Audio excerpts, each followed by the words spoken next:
se a gente fala num aquecedor a gás, a gente sempre fala no tamanho desse aquecedor a gás.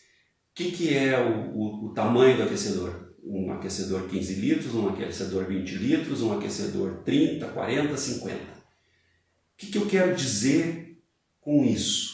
15 litros, 20 litros. O que significa o aquecedor ter o nome 20 litros?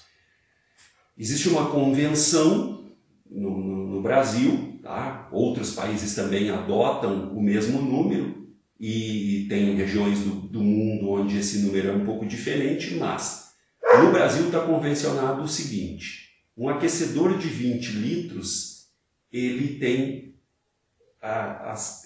como característica principal o aquecimento de 20 graus em 20 litros por minuto.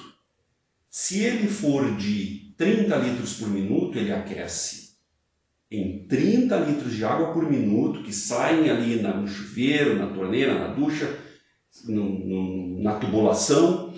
Em 30 litros de água por minuto, a gente acrescenta 20 graus. Se ele for de 10 litros por minuto, a gente acrescenta 20 graus na temperatura dessa água. Um exemplo prático: a nossa água está lá, vamos dizer, 10 litros por minuto. Chegando na ducha com uma temperatura inicial, melhor, chegando no aquecedor com uma temperatura inicial de 20 graus, ele vai produzir aquela água com 40 graus. Os 10 litros por minuto sairão, eles entram no aquecedor com 20 graus, eles saem com 40, num volume de 10 litros por minuto. O que acontece se eu, ao invés de 10 litros por minuto, eu passo 5 litros por minuto?